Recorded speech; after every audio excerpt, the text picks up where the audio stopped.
over. What's going on, guys? And we're back with the Davis Sports Feud, and I got my buddy Cory Sparks here. Crossed up, definitely pushed by Paul George, but everything's a push these days. I just don't think this offense is going to work very well, especially under a defensive coach like Robert. But I would still probably take like Najee Harris over one of the wide receivers. What is going on, guys? My name is Kyle Davis, and currently this is still a Davis Sports Feud. We're going to be going under some branding changes in the very near future. There's going to be a whole new intro video, a whole new name. The background's going to be, the whole thing's going to be different. Still going to be the same great podcast, the same great arguments, the same great feuds, and the same great people, including the person who's with me today, Cory Sparks. How are we doing today? We're doing good. Feeling a little under the weather, but I'm getting back to it. So I'm glad to be here. I feel like every Sunday something's wrong with both of us. Yeah, at least one of us. Yeah, that's fair. You want to get right into it? Yeah, absolutely. All right, cool. So right now there is a game going on. It's Dolphins Jaguars. Miami just scored a passing touchdown to Jalen Waddle. So the score is 19-17 pending point after. Why don't we talk about that game? It's got 10:22 left. It's about to be 20-17 unless he misses the extra point. I'm going to give it to you. Do you think Jacksonville's got a good shot at winning this game here? I think this is as good a shot as they'll ever have this year because Miami's still pretty battered. I did not know Tua was going to be in today. I don't think he was a for sure start until game time. Otherwise, this one just snuck up on me. But I thought they were going up against Jacoby Brissett. I still have faith in them, not as much. I mean, Tua loves Jalen Waddle, as you can see. He's got 2 passing touchdowns to him already. But I thought Trevor would be able to actually tire this defense out. I thought the offense of Jacksonville would be on the field a lot. It would just be a matter of fatigue until that secondary of Miami gave in. James Robinson is a very dynamic running back right now, both out of the backfield and just as a pass catcher in general. So I thought this would be a good shot. I did call this as an upset, and it's possible, but I mean, they're going to have to put together a really good fourth quarter. Very true. And Tua is looking good. Granted, the defense of the Jaguars is not great. The strength of this Jaguars team, if you can call it a strength, is their offense because they have Trevor Lawrence who can toss the ball wherever. He's starting to fine-tune a couple of those things. The good thing about watching Trevor Lawrence this year is you can see physically and mentally he's getting better game to game to game to game, which is really nice to see because I was starting to get a little worried about Trevor Lawrence. And I want him to succeed. I didn't like him at Clemson because they were such a powerhouse. But now that he's at a team that I actually like to root for here and there, Jacksonville's such a team that you want to see winning because they never do it. It's the same thing with the Lions. It was the same thing with the Browns for the longest time. And you want to root for an underdog. Yeah. But in this case, I still see the Dolphins having enough weapons on offense.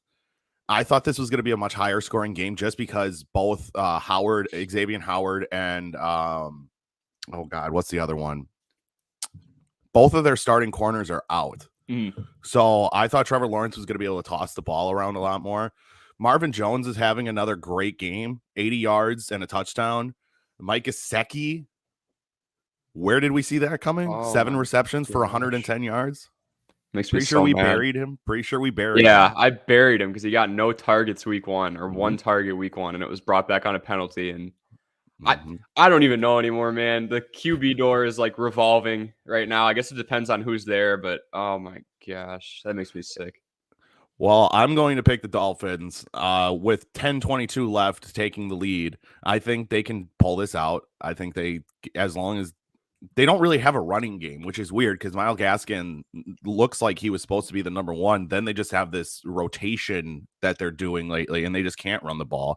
Tua's looking good, 295 yards and 2 touchdowns. So I'm going to roll with the Dolphins, mainly because the Jaguars burned me last time. I'm not going to let it happen again.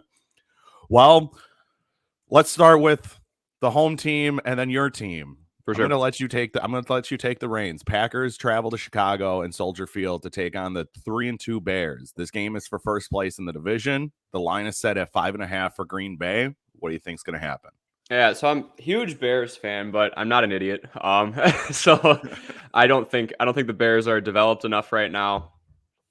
Even at 3-2, I can't help but think Matt Nagy's job is really going to be up in the air after this year, depending on how things go. The O-line really scares me, so you're almost never going to see Justin Fields under center anymore. They keep running him out of shotgun because the dude's running for his life. He got beaten and battered last week in a tough win against the Raiders, which I had the Raiders, so kudos to my Bears for pulling that one off. If they burn me here, I might actually have to start picking them in games again, but I think Aaron Rodgers is too dynamic. I think Devontae Adams is going to have another really good week. He's coming off a 200-yard performance. My fantasy team thanks him. Like all of my fantasy teams thank him. He was my go-to this year because he's just so reliable. He's a good red zone target. He's a phenomenal route runner. And I think that's going to be the story of the game today. We don't really have a lockdown corner other than Jalen Johnson. He'll be our one. He'll probably be on him. That can really contain him. I know MVS has been in and out. Same with Lazard. But their backfield has been phenomenal too. A.J. Dillon's slowly getting more reps. Kyle, I know you mentioned that last week where I really think I think this is Aaron Jones' contract year, if not next year. If he doesn't get re-signed, they're fine. Like, they're honestly fine. A.J. Dillon is a bruiser, but he's also looking like a really good all-purpose back who can catch out of the backfield. So just too many weapons. I think Chicago is going to get a couple sacks here. They're actually, correct me if I'm wrong, I think they're number 1 or number 2 in the league in sacks. Like, we got killed by the Browns, but we had 5 sacks in that game. We had a few sacks last game on Derek Carr. Like, this is a good defense, but I think it's going to be a case where Green Bay is going to put together a lot of really long drives. That's just going to tire us out. I don't see it being a blowout. I see us keeping it close. I think Justin Fields will have a decent day as long as we can protect him, but I've got Green Bay in this one. I want to put out a weird stat. So, obviously, point differentials. Yep. So, 1 through... where this is going. 5-0 and 5-1 teams and all but 1 4-1 team have positive points, and it's not close outside of Tennessee, who's +2. Or no, they're 3-2. Never mind. The closest to 0 is 19, and that's Baltimore, and that's because all their games are close because they have to come from behind and win. Green Bay has a negative +-. Oh, that they are negative -2, but that's because of the Saints game. And I'm looking up and down. You have 3 teams with a winning record right now with negative point differential: the Packers, the Bears, and the Raiders. Which means, they're winning games. They're probably winning close games, but they're getting not blown out, but they're losing when they lose. They lose by a lot more. But back to the game, I personally think I'm looking at the injured players. Kevin King's out. Jair Alexander's out, which means your number 1 guy is now the first rounder, Stokes. Interesting. And then he covered his own. Like, he did good last week. I will say that, but interesting. But it's going to be tough for me to say that Justin Fields is not going to have a career day so far. Granted, it's a very small sample size, and I have yelling in my ear. There we go. Good old ESPN. Gotta love it. So I think Justin Fields is going to have a really good day. I think he's going to be pressured. I do think he's going to get sacked quite a few times, but I also think that he's going to be able to make some short completions, and the play action could set up. It's still not obviously Montgomery, but you still who's starting? Damian Williams for them? So he's on the COVID list. It's actually Khalil Herbert. He's a rookie out of Virginia Tech, and one of my coworkers really likes him. There were a couple plays last week because him and Williams split the reps where he's getting dragged by one leg and he's just pulling a linebacker with him. So I like him a lot, but our third string's going today. So we'll see. So I'm, as much as I want to say this is going to be a blowout for the Packers, because a couple weeks ago with Jair, I would say that, but I think it's still going to be a close game because you really don't have that many corners that are healthy right now. Zadarius Smith is still out. You're going to see the introduction of Jalen Smith today, I believe. So it'll be interesting to see how they implement him, if they just ease him in or if they just throw him right in. Because I believe he's going to be playing middle linebacker. But you're going to see a lot of still Aaron Rodgers doing Aaron Rodgers things. Devontae is going to probably get another 120 yards. But watch for this game to be a lot closer than people think. I'm only taking the Packers by 3 in this game. Oh, so you got the Bears covering the spread. I could see that. I could see that. Also, shout out to our buddy Keith. We talked on Thursday's pod. We talked about the Eagles Buccaneers. He said Tom Brady never covers in prime time. And what happened? The Eagles got extra 2-point conversion to cover the spread. I know many people were just tearing their faces apart when they saw it. Well, and the Buccaneers got down to like the 2-yard line, and they were just like, okay, I'm going to take a knee. Yeah, so many things that like could have kept going if the game wasn't at its end. Oh, my gosh. Yeah. Oh, so great. So moving on to the next game, we have I'm not going to call them red hot, but they're hot still because they competed very well with the Packers. The Cincinnati Bengals are traveling to the 0-5 Detroit Lions. Oh, dear. The line is set at 3.5 to Cincy. I think that's being nice to Detroit. I do still think they're the best winless team that we've seen in a long time, but still Jamar Chase just looks like He only has 23 receptions, but it's for 456 yards and 5 touchdowns. He still has a touchdown in every single time, every single game. Joe Burrow looks like he is the real deal. Joe Mixon and P. Ryan are looking like a really good duo now. That's offensive line still scares me of Cincinnati, but the defense of Cincinnati is one of the bigger surprises of this season so far. They've been playing capable. Yes, they allowed a massive amount of yards to I think 200 plus to Devontae last week, but still it's Devontae. You can't stop Devontae unless you're double teaming or doing like a bracket style defense where you have 2 people in the way. I just don't think it's very easy to do anything with him. But Joe Burrow, 11 touchdowns, 6 interceptions. He's throwing a really good percentage. So he's being smart with the ball outside of that one god-awful pass in overtime last week. Yeah. I'm picking the Bengals in this game mainly because I like the Lions. I don't like Jared Goff. I think he's a game manager at best. I think that's what his whole career is going to turn into. He's not really a gunslinger or anything like that. He's going to take a couple chances, but that's about it. I got the Bengals winning by a touchdown. Yeah, as much as I love the spirit that Jared Goff went into Detroit with, he was very optimistic. He said, I'm here to be the guy, and I'm here to win a lot of football games for Detroit.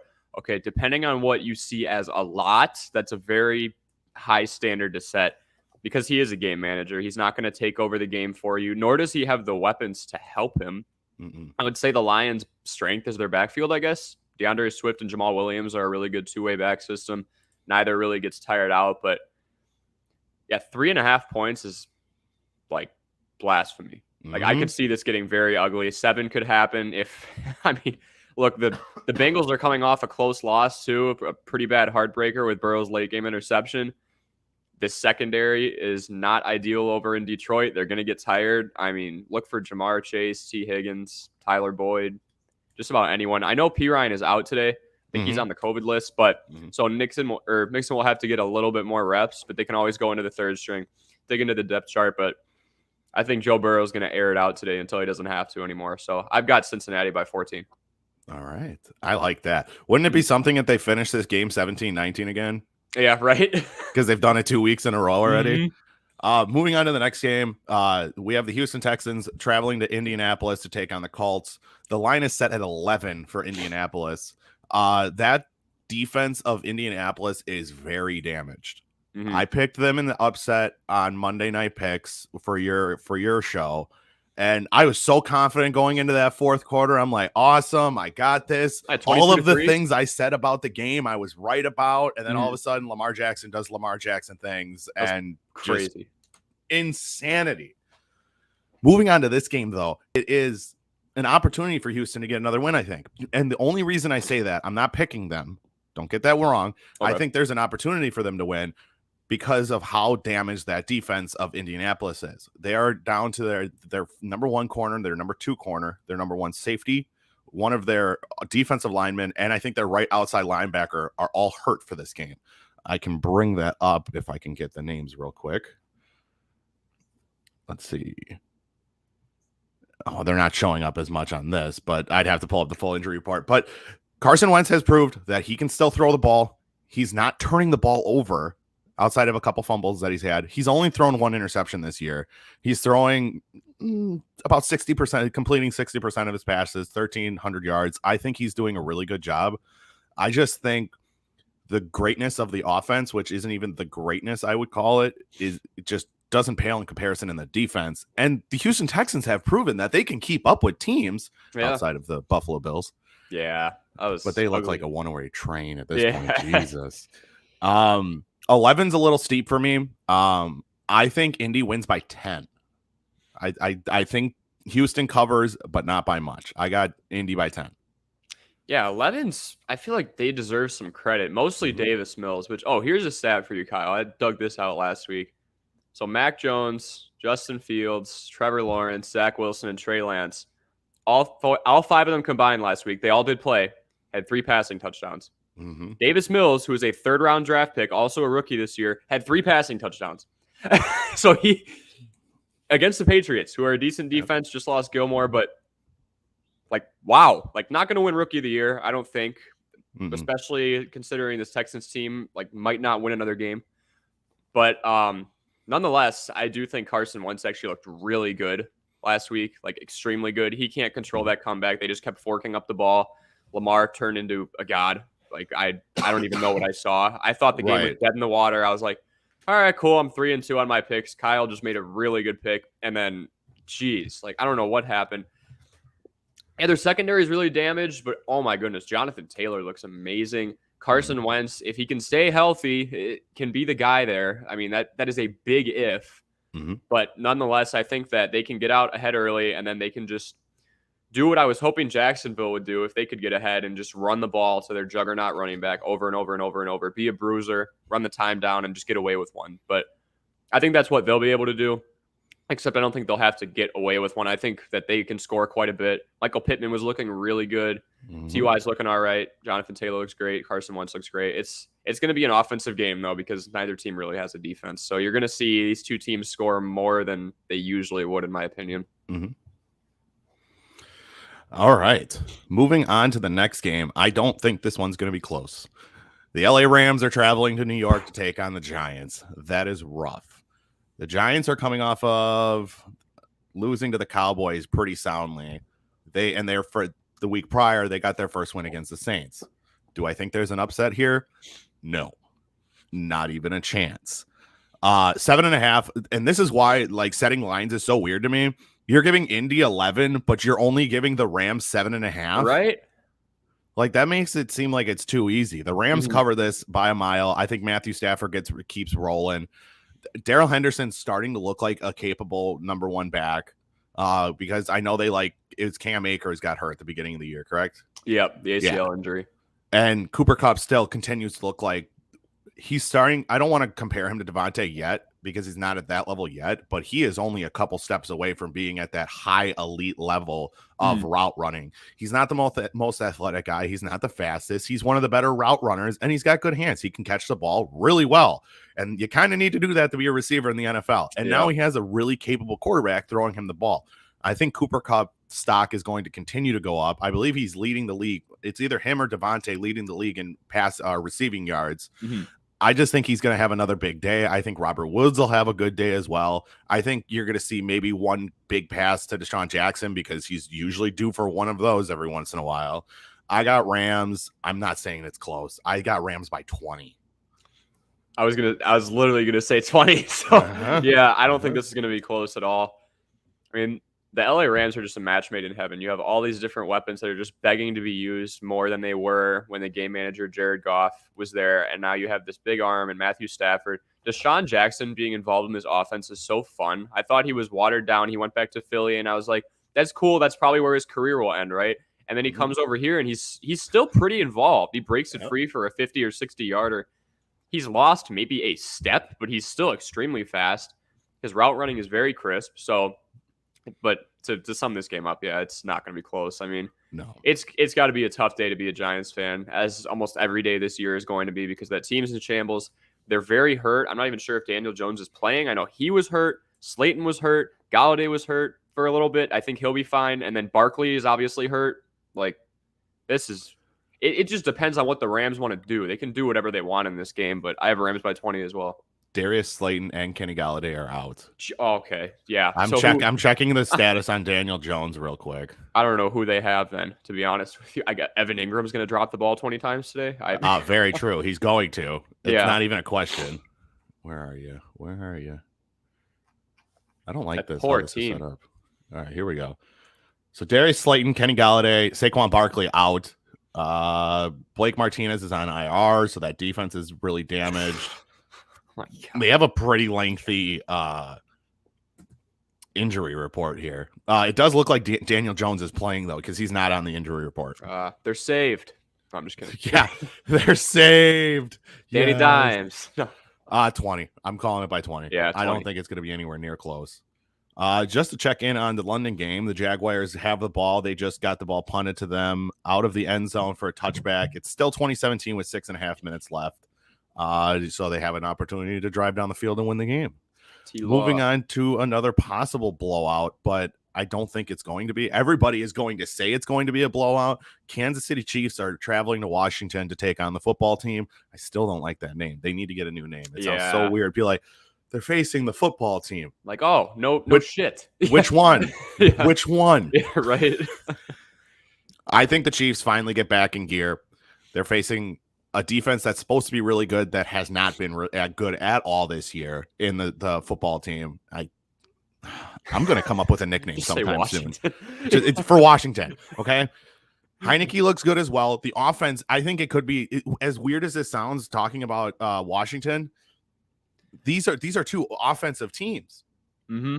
And I still think Washington has a chance in this game. The line is set at 6.5 for Kansas City for Washington at home.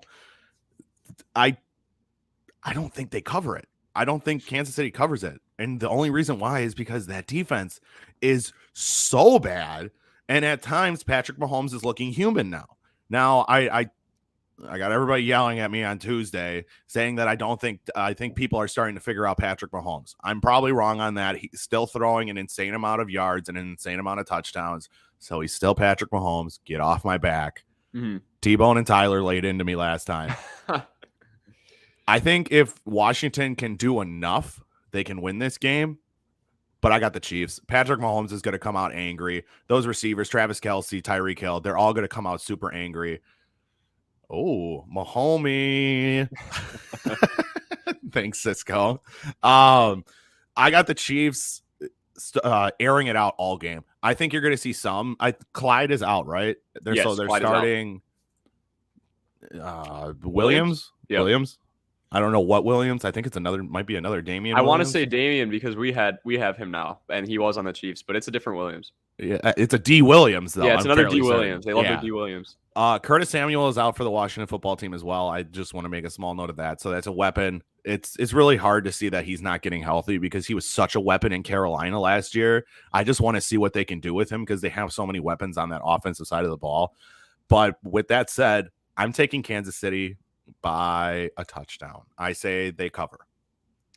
Yeah, I have to agree with literally everything you said. Kansas City's defense they run the risk of doing, I don't know. I haven't lost all hope in them. Like, they will probably still make the playoffs. I still don't believe in the Broncos win an actual game, Denver. But we'll see if they can do it this week. But I think that they'll get it by 3, them being Kansas City. They run the risk, though, of doing what the Falcons did. Mm-hmm. Crosby, no missed field goal. Yeah, that was a rough week. He got away with a lot. Yeah. Luckily, McPherson had the same thing going on. But no, I think that they run the risk, the Chiefs do, of being Atlanta. I'm not comparing Patrick Mahomes to Matt Ryan. That's not what I'm saying. What I am saying is they're extremely offensive heavy. I did this with the Vikings earlier this year, and they've actually made me bite my tongue. Their defenses look good the last couple of weeks. All offense, no defense. That is so dangerous. Yeah, Patrick Mahomes looks great right now. I mean, 1490 for the yards, 16 touchdowns, 6 interceptions. That's a pretty good stat line, although the interceptions are a little high. He is starting to look human. But oh my goodness, the defense is abysmal. Like, they're continuously getting in shootouts, and they're starting to lose them by a decent amount. That Bills game was not close. The scoreboard says it was a couple possessions. It looked like a lot more than that. The Chiefs really never had a chance to win that. The second the kickoff happened, I regretted my pick. Like, it's just, I can't believe in this Chiefs team anymore. They're going to score 35-40 a game, and they will get away with one here, but there are some serious issues in Kansas City right now. Like, they have to go out and get a secondary. They have to go out and get Chris Jones some help on the line. They need some linebackers. It's not looking good. So seeing what Stephon Gilmore went for Carolina, why did Kansas City not put something on the table? Or Jalen Smith, or anybody for that matter. Make a move, yeah. Make a move, for the love of God. Make a trade. I know you have a couple weeks and you don't see a lot of big stars getting traded, but like, Jesus, just do something. Your defense is so bad. So I said Big 12 football was going to be Dallas Cowboys this year. I think Big 12, not Big 10. Big 12 football is coming to anybody who is facing Kansas City. So if you're facing anybody in Kansas City, or if you're facing Kansas City with any of your fantasy players, definitely pick up some of those offensive players. Turning into that. Yeah. So Antonio Gibson will have a big day. Terry McLaurin will have a big day. I actually think if you have your quarterback on a bye, I would give Heineke a look. Oh, yeah. Give him a look. Anybody because you have Matt Ryan on On a bye, I can't remember the other big quarterback because it's like San Francisco. I said him earlier. Jameis and Zach Wilson are all on a Zach bye Wilson. as well. Make sure you bench him. You were probably going to start him, but he's on bye this week. No, That's QB1, man. That's QB1. 100%. So are we both taking the Chiefs in this one then? Yeah, I got the Chiefs in a nail biter. All right, moving on to the next game. Weird team here. Minnesota's traveling to. This is two weird teams actually. Minnesota's traveling to Carolina to take on the Panthers. The line is set at 2 points for Minnesota's favor. Kirk Cousins looks good, but they don't have a kicker still. I mean, the kicker won one game. Mm-hmm. But I mean, Minnesota is known for one thing: losing on game-winning field goals. Yeah, you're going to see it today again. Oh God! I say both quarterbacks are going to throw for 300 yards today because I don't believe in either of these two secondaries. Although, is Gilmore starting in this game? I'm not sure if he is yet. I know he was coming off an injury, so he actually hasn't been playing. So I'm assuming he's not. I can find it up real quick, but I don't think he is. Yeah, I'm taking a quick look. But regardless if he plays or not, I think Carolina's defense is capable of doing a lot. Gilmore is out. Panthers GM Scott Fitterer. Whoa, what a name. Expects Gilmore to be activated off the PUP list when first eligible after week 6 against the Vikings. So he's going to be his first game he can be available is next week. Okay, so that kind of changes what I was going to say originally. Mm-hmm. CJ Henderson is out as well for the Panthers. I mean, Shaq Thompson is out. There's a lot of pieces missing on that defense. I want to pick Carolina because I do love Carolina and I love Sam Darnold. I think it's going to be a close game, and I think I honestly think it's going to come down to a field goal at the end for Minnesota, and I don't think they're going to be able to pull it off. But fantasy-wise, if you have DJ Moore, keep starting him. If you have Robbie Anderson, do not start him. I hate him, dude. I don't understand. Him and Sam Darnold are former teammates on the Jets. They both went through that crap show, and he just doesn't get any looks now. I'm so salty. I dropped him 2 weeks ago, and no. As high as I was on Chuba Hubbard, I don't want him in my lineup unless you're on bye weeks. If you have Cordell Patterson or somebody, maybe then give him a look. Dalvin Cook is back, I believe.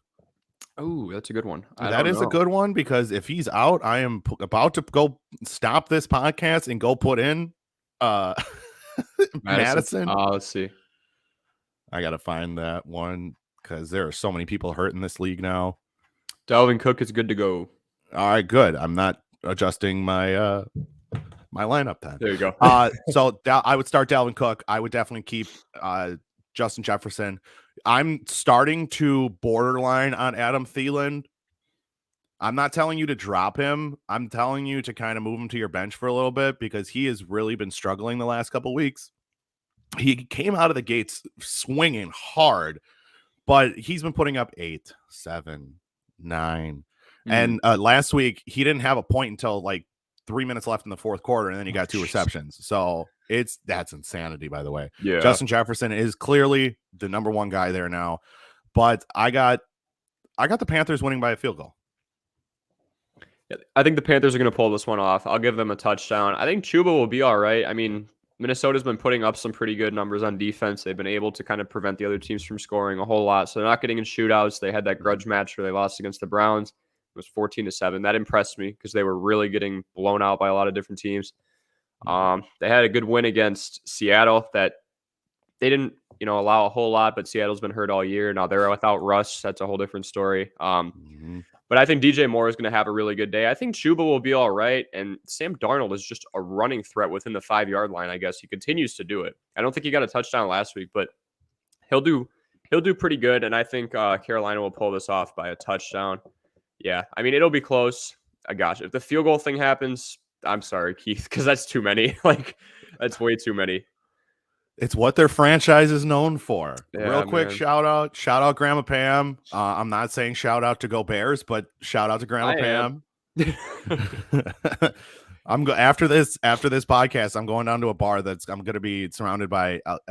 It might be equal Bears fans to Packer fans. Yeah, maybe. It'll be interesting. I'm really excited for that. But moving on to the next game, I think this is going to be easily the game of the early window. This is the Los Angeles Chargers traveling to Baltimore to take on the Ravens. This will be a shootout. I do not care what anybody says. The Baltimore defense is solid, but they're not very good. They're above average. But Justin Herbert is on a freaking tear this year. Austin Eckler is looking like the man on this team. Keenan Allen, unfortunately, Mike Williams is out this game. So you're going to see a lot of looks at Keenan Allen. You're going to see a lot of Jared Cook. You're going to see a lot of Austin Eckler out of the backfield. I still think the Chargers are a top 5 team in the league, a top 3 team in the AFC. And I think you're about to see 2 and 3 face each other in the AFC, because I think the Chargers and the Ravens are all both top 3 teams. Obviously, Buffalo, I can't have anybody touching Buffalo right now because they're blowing teams out in a way that we don't see very often. I think this is going to be a very back and forth game. You're going to be seeing trading of touchdowns. I see both teams getting well into the 30s, but in the end, I think Justin Herbert, it's going to come down to Justin Herbert facing Lamar Jackson. And I think Justin Herbert gets the nod for me because he is athletic. He can run out of the pocket. He's not Lamar Jackson, but he can make any pass on this field. I got the Chargers by a field goal. Yeah, I have to agree with you on this too. I think it's going to be a shootout. Both defenses are pretty respectable. I know Baltimore is a little bit battered. That secondary with Derwin James and company and the Chargers is really good. Justin Herbert, I'm a fantasy owner of him. He is just a dream come true for quarterback. That team looks really good. I have no clue how they went 5-11 last year. They lost a bunch of close games under Anthony Lynn. That's how. Just to see them turn the page, their coach is definitely up for coach of the year. This is one of the quickest turnarounds I've ever seen. If they win today, they'll have as many wins as they did all of last year, not even halfway in. I think that they take it. I did not know Mike Williams was out, so I think Keenan Allen's going to get a lot of looks. You'll see Jared Cook getting more than his original 4 to 6 targets a game. Austin Eckler is one of the best two-way backs, if not the best two-way back in the league right now, with CMC being in and out, Dalvin being in and out, Kamara being inconsistent, to say the least. That team is so dynamic. I wouldn't be shocked if they dropped 40 on Baltimore. Lamar's looking great. I love him. I know you didn't agree with this. I think he's an MVP candidate. I'm not saying he's number 1 right now, but he's definitely up there. And, I mean, with that being said, though, he can't keep up with this team. Lamar is still not by himself. Marquise Brown has learned how to catch footballs again. And Mark Andrews had a really good week last week, but there are too many weapons on the Chargers team. I'm not even sure if they punt this game. I have a question for you. Who's your top three MVP candidates? Yeah, so not in any order. I am going to say, man, I have 4, so I'm going to have to cut one of them out. Justin Herbert, especially with how much that team has turned around. Lamar Jackson, without him, that team is literally 1-4. I will stand by that. And then it's between Kyler and Josh Allen. I think all 4 are worthy, but if I had to break one off, I'd give Josh Allen the advantage right now. I know that Atlanta is undefeated, but there are so many good pieces on that team. Oh, Arizona. Or Arizona. Oh, no, you're good. You're good. Atlanta. No. It's yeah. I'm not saying it's early anymore because we've already been going for 30 minutes, but we're both tired. Yeah, we're Arizona. both out of it. I'll give you mine. I think it's goes Herbert, Josh Allen in this order. Herbert, Josh Allen, and Lamar Jackson. Mm-hmm. I think that's my order. I'm still sticking with my preseason pick. Oh my gosh. Cisco. Want to see me throw this football over them there mountains? Cisco. We could have won the state championship if coach would have put me in. He should have put me in, man. So we both have the Chargers in this game then? Yep. Oh, for once we're both picking against right. We're agreeing. So moving on, we've agreed on almost every game, I think. Except the early one. Yes, which let me just check in on that. It is 20-20 at the 2-minute warning. The Dolphins are on their 45. So could have an interesting finish to that game. Moving on to the late window games. I'm going to come back to this one because it's more of a marquee one. The Las Vegas Raiders without a head coach. Well, they have a head coach. Yeah, I forgot what his name was, but was he the offensive coordinator? I think he was the offensive coordinator. He stepped up. So the Raiders are traveling to Denver to take on the Broncos. If you asked me this 2 weeks ago, I would say the Raiders would win this going away.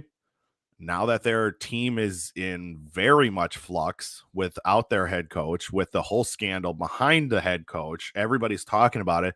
Nassib was away from the team for a couple days this week. I think they're going to be in disarray. I think Denver has a real chance of opening this game up offensively and defensively. I'm not going to go very far into this because I don't, outside of the massive storyline with Gruden, I think Denver takes this by a touchdown. Because they did, I was gonna say Oakland. That is wow. 2 years ago, yeah. The Raiders didn't look good last week against your team. And what did Justin Fields go for? Like, did he get over 200 yards? No, so he was 11 for 20, about 120. We really ran the ball a lot. It was like a 60-40 split. I think it was 11 for 20, 120 something yards and a touchdown. He had a pretty quiet game, but he took care of business. Okay, well, if Denver puts the same formula together, which they have currently a better backfield than Chicago, I think they should be able to handle this game. They're a better defense than the Bears, in my opinion. I just think the Raiders are going to be overmatched just because of how much is going on on that team's off the field issues. They're a good team on the field, but without a head coach, and they're starting to slide a little bit. I see Denver winning this by a touchdown. I'm going to go against the grain on this one. I still think that the Raiders can pull it off. I refuse to give Denver any credit until they can be a good football team. That might just be me being stubborn, but I know Melvin Gordon's questionable today.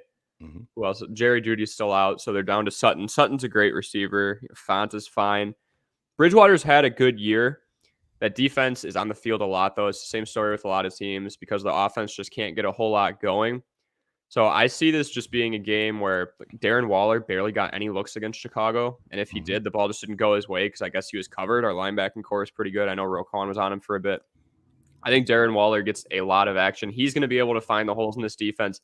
You don't want to mess with this Denver secondary at all, but by any means, it's not something you want to do voluntarily, at least until you're down. So I actually think Las Vegas is going to pull this one off. I think it'll be a field goal. By a field goal, it's going to be really tough. I mean, Denver's a tough place to play in, especially as it starts to get colder with the altitudes. But I don't know. I just can't believe in Denver yet. I honestly think they're going to go 5-12 this year. I know it's such a hot take because they're 3-2 right now, but they were 3-0 2 weeks ago. So I have to say that Las Vegas is going to pull this one out. If they play almost any other team, it probably doesn't go well, but I don't think that Denver's for real. So I'm going to go with Las Vegas here. That's fair. I mean, I think you're going to be wrong, but that's just me. Yeah, we'll see.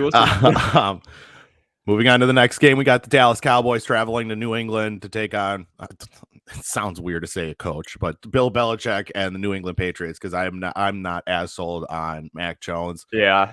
What player do you list on that team right now? It's kind of ugly.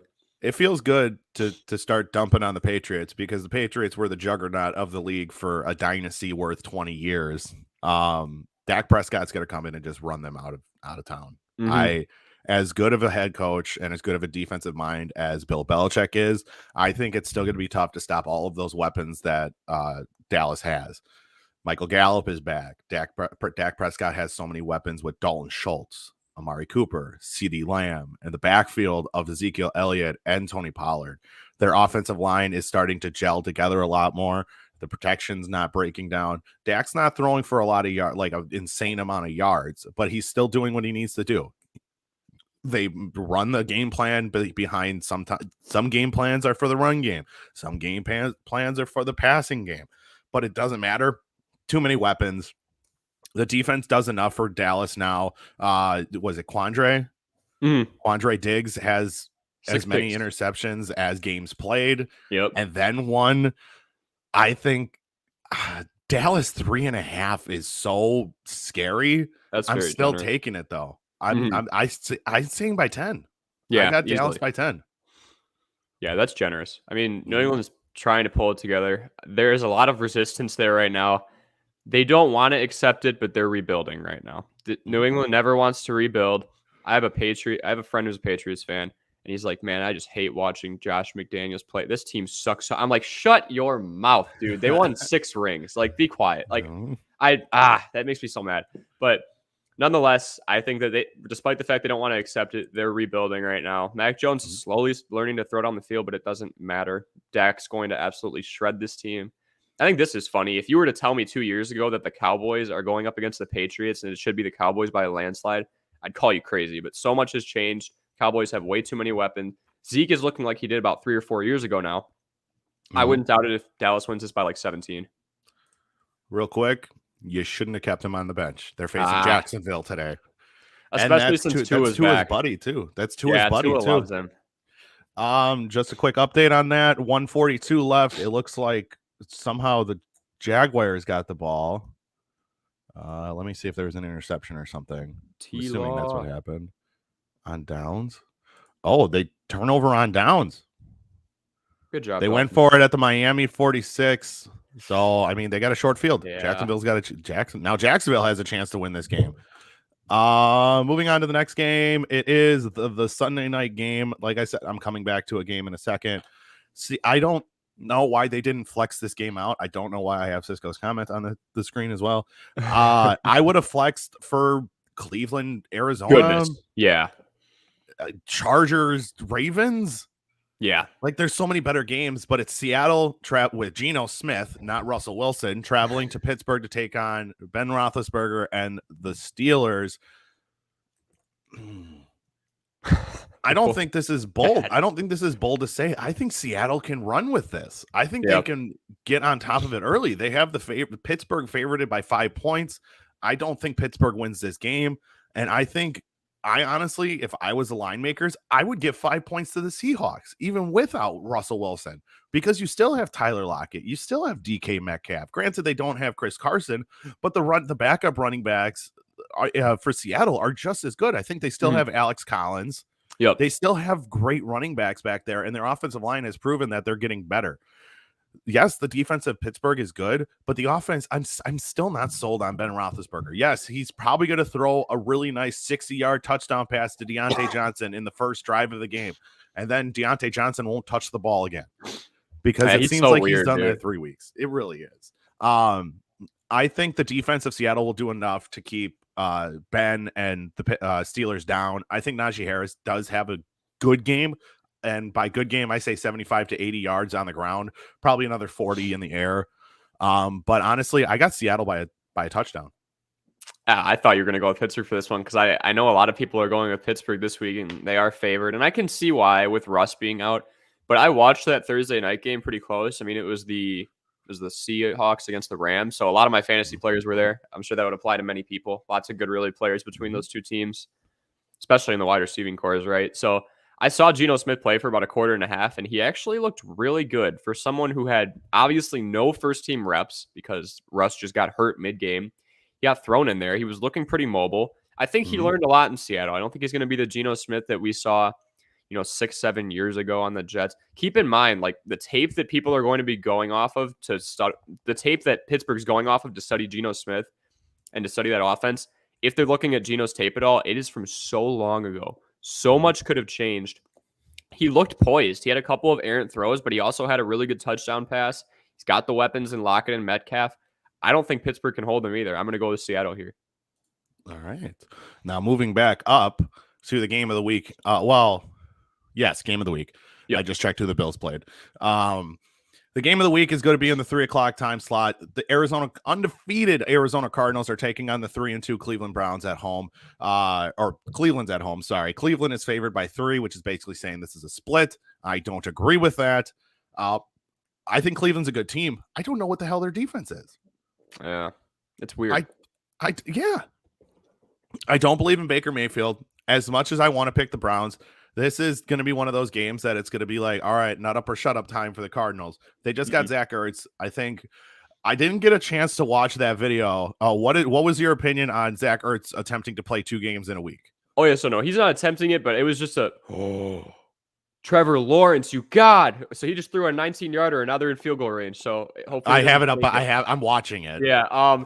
That's why if you see me going like this a couple times, I'm just watching. 1 second left. So it was something that I thought about. I don't think Zach Ertz wanted to. And I clickbaited people into it. I basically explained different reasons that you wouldn't want to do it. Short rest. You can't learn a playbook in 2 days. All that good stuff. I'm glad I dropped Gesicki. Said no one ever. No, I'm just kidding. Here's the problem. Cisco faces me in fantasy this week. Oh, that's really not good.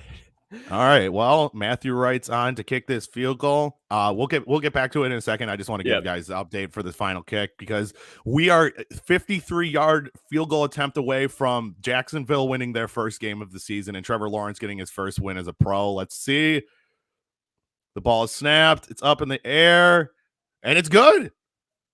Jacksonville has won the game. Trevor Lawrence gets his first win as an NFL quarterback. Congratulations to the former Clemson Tiger. Back to the game at hand now. Yeah. Now that was fun. That was a good game. I'm going to have to watch some highlights of that game because it looks like it was a good one. Last week was a little bit of a for a London game, but we got to have a good one. So Arizona and Cleveland. Baker Mayfield is turning into a game manager. Granted, he doesn't have Jarvis Landry. He hasn't had Jarvis Landry for most of the year. But you have Odell Beckham Jr. back, who's supposed to be one of the better wide receivers in the league. I would call him not, in my opinion. I think something has happened to him over his time in Cleveland where he stopped being the number one option on most teams. He's still a serviceable wide receiver. I'm not saying he's bad, but he still needs to take over games again. They still have David Njoku. They still have Austin Hooper. They still have that bludgeon of a backfield, but I think Chubb is out this week. Yep. So you're gonna, if you have Kareem Hunt, go 100% start him. Yeah. Go put him in the damn game. I don't care if it's Arizona or the 85 Bears. Go start him. With that said, I think Kareem Hunt's gonna have a career day today. I also think the Cardinals are going to win this game mainly because Kyler Murray is something special. I want to pick Cleveland. I wanted to because I want to piss off T-Bone because that's his team all year. I'm just looking over. Myles Garrett is questionable. Jadeveon Clowney is questionable. Denzel Ward is questionable. Gosh. If any and all of those three players do not play, Kyler's throwing for 350. Yeah, easy. Chase Edmonds is questionable. And no one else. And then obviously Rodney Hudson's on IR right now. Right. So no one of big note is out on Arizona side. I think these receivers are going to have a heyday against Cleveland. I see Arizona winning going away by 14. Alrighty, so this is where I'm going to go against you. I do have Cleveland pulling off the upset. I did not know about all those stupid injuries. If any of those are out, I mean, disregard everything I say. I think Arizona will do it. But if they're healthy, I think they had the potential to be disruptive. They're going to have to play QB contain because once Kyler gets out of the pocket, it's over, especially with D-Hop, Kirk, and now Ertz soon going deep. Ertz cannot play this weekend, by the way. I was going to say that before. It's not legal. Like the NFLPA would explode. Fantasy football owners would erupt because he'd literally get 2 weeks in one. But there is a loophole though. If you play for a team that has not had their bye week yet, and then you get traded to a team that already had their bye week, you can play all 18 games. And that happened to Emmanuel Sanders last year. So he did not have a bye week. But I think that Cleveland pulls this off. I think Kareem Hunt is really hard to take down. Whether he's getting some of the reps or all of the reps, he'll get all of the reps today. I think Cleveland's going to try and just play the time of possession game. Baker has not looked sharp, so I think they'll take the ball out of his hands and just do a lot of rushing, a lot of easy screen passes to get him going over to Kareem Hunt. And I don't think Arizona's going to be able to take him down. So I actually have Cleveland by 3 today. Okay. So I have 2 more questions for you. Yep. One, we're not going to talk about the Monday night game because we do Monday night picks on Cory's podcast, All Sports Now. By the way, check out All Sports Now with Cory Sparks. Thank you. Anywhere you can find podcasts. So that's Bills Titans. Watch out on his page and on my page. We'll be posting all over the place so you can see what we think about that game. I'm pretty sure all 3 of us are going to be in full agreement on this. Yeah. So there's not that big of a deal. So who is your waiver wire pickup real quick with 7 minutes left for these people that want to grab somebody real quick? Yeah, get Khalil Herbert. I think about half the league has him. This sounds so biased, but he actually is really good. He was averaging a little over 4.5 yards a carry. Extremely hard to bring down. I actually heard this anecdote about him when he was a kid where basically his family wanted to go to vacation and they're like, yeah, come with Khalil. And he's like a teenager and he's like, nope, I have football practice. So that right there, to pass up on a vacation just to go practice for football. He's always loved the game. Great guy out of Virginia Tech. I think he'll have a decent game. I think that as long as Chicago can stay in it early, and I do think this will be a close game, he should score. We'll see how Justin Fields likes him, if he can be a good two-way back as well. But Get Khalil Herbert. Not a whole lot of people have him right now. I believe like 60% of people have him in ESPN. So there's a decent chance that someone or nobody in your league has him, depending on the size of it. So yeah, I'd say go after Khalil Herbert today. Another person I would say look into is T.Y. Hilton. T.Y. Hilton's coming back. Obviously, he's not as great as he used to be. He's a little bit on the older side, but he's going to be a target for Carson Wentz because they've been so used to Michael Pittman. And, oh, wait, I get a new weapon? The shiny new weapon? Awesome. Yeah, right. So mine personally is T.Y. Hilton because he's still good for a big run, a big reception and stuff like that. So definitely give him a look. I see a lot of San Francisco players getting hit on the waiver wire too. Brandon Ayuk is at least worth a roster spot. I don't think he's worth a starting spot, but I think because it's a bye week, there's people moving players around. Brandon Ayuk might be available in a lot of your leagues. He's not the number one guy, but I still think he's going to be considered the number two guy very soon in San Francisco. But they just have to figure out who's going to be their starting quarterback. Now I'm going to change sports for my last question for you. For sure. The NBA season kicks off on Tuesday. I want your finals teams. Who's coming out of the East and who's coming out of the West? So Kyrie's, as of right now, is not playing. At all. At all. At first, it was going to be home games, and the GM said, no, I won't even extend you until you get the vax. So it was going to be the Nets. If the Nets are healthy, I love the Bucks a lot. I don't see them beating like a fully healthy Nets team yet. I mean, Giannis may have a jumper now, so that could be completely, that's different. So, yeah, out of the East, I think the Bucks run it back because the Nets are lackluster. I cannot trust James Harden with anything. Kevin Durant, I'm sorry, you're on an island right now, but that's what you get for being a bandwagon a couple years ago and just going off to Golden State and getting a free ring, 2 free rings. So and he thought he was going to do the same thing, teaming up with Kyrie and grabbing Harden. Nope, Giannis said otherwise. So I think that they'll do. I guess the Bucks have Grayson Allen now. That's interesting. Yeah. I saw that. Yeah. Yeah. What a figure. Anyway, so That's basically a replacement for PJ Tucker, in my opinion, who can play better offense. He is I'm going to use PJ Tucker's word. He's a dog. Yeah. He is going to be on the ground. He's like Dante. He plays very similar to Dante. Yeah. And I think by the end of the year, you're going to see Dante coming off the bench, and you're going to see Grayson Allen in that starting lineup. Granted, so Dante is still hurt. Yeah, that's good. For sure. I have the Bucks coming out of the East. Here's a hot take, though. The Bulls look insane. I know it's just preseason. I think they meet the Bucks in the Eastern Conference Finals, and I'm calling this all the way back in October. I think they take them to 6. Yeah, I have them taking them to 6. What? So, I have a hot take as well. The Eastern Conference Finals is going to be Bucks against the Miami Heat. Okay. Kyle Lowry over there now? I could see that. That's something they were missing. They were missing that consistent veteran. Goran Dragic is on the wrong side of 35 at this point. Yep. And I just think Miami's still good. They just had a bad year. COVID was still a big thing. I think the other side for the West, Western Conference Finals, I have Denver. I also, hot take, Clippers don't make the playoffs. Ooh. Hot take, Clippers don't make the playoffs because they're not going to have Kawhi until like 2 months left or 1 month left. Yeah. And I don't think Paul George can carry that team. I don't think it's that great of a roster unless you have Kawhi back. I don't have the Lakers in the Western Conference Finals, though. I think it's going to be Denver and man, this is actually really tough for the West. Okay, well, I have Denver in the finals. That's my final season. I have Denver in the Bucks meeting in the finals. I was actually going to agree with you there. I have it going Denver, and then I think they'll actually meet Phoenix again. A lot of people were saying Phoenix had this match made in heaven. They're going up against a hobbling Lakers team, and now a lot of people. I originally liked how the Lakers were, reacting. I thought, oh yeah, they're going to go out and get some really good pieces. What did the Lakers do after becoming a first-round exit? They got older. Yep. That's not the answer. That's not how you do that. That's not how you do that. Like it's a fun team. Russ is there. Obviously, LeBron James is there. They got rid of some depth in Alex Caruso. So, I mean, we'll see how everything goes. But I think it's going to be Suns and Nuggets and then Bulls and Bucks. That'd be such a fun matchup. And then I actually have Bucks and Nuggets as well.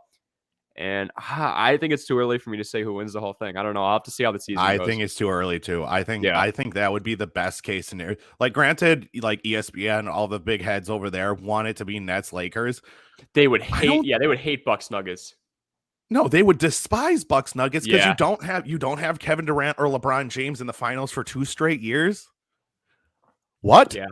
Yeah. Your new if Giannis goes back to back with this Bucks team, I think he's going to be launching into like top 25 stratosphere of all-time players pretty quick. Oh, easily. And he could be the next great thing. He could be the torch passer, because it went from like MJ to LeBron, or MJ to Kobe to LeBron to KD in a sense, and then KD to Giannis. And I think Giannis runs with it for at least, because he's only 27, 26? Yeah, 27. Yeah. He's not even fully into his prime yet. He's just getting into his prime. So, well, I want to thank you. It's noon, which means we have football to watch. For sure.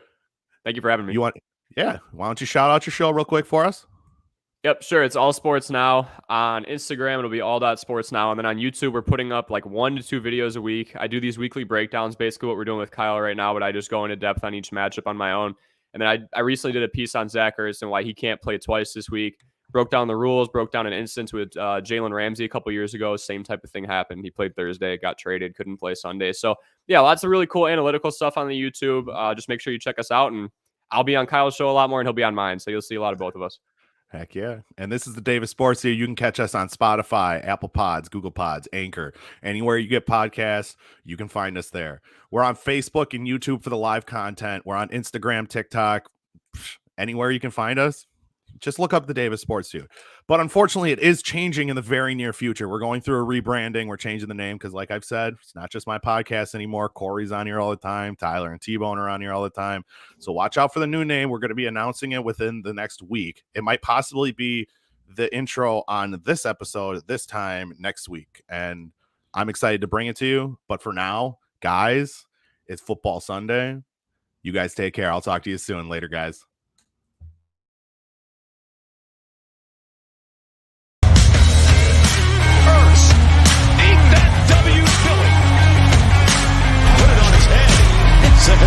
Wesley Matthews Jr. Dodgers win! Finally, the wait is over. What's going on, guys? And we're back with the Davis Sports Feud, and I got my buddy Cory Sparks here. Crossed up, definitely pushed by Paul George, but everything's a push these days. I just don't think this offense is going to work very well, especially under a defensive coach like Robert. But I would still probably take like Najee Harris over one of the wide receivers.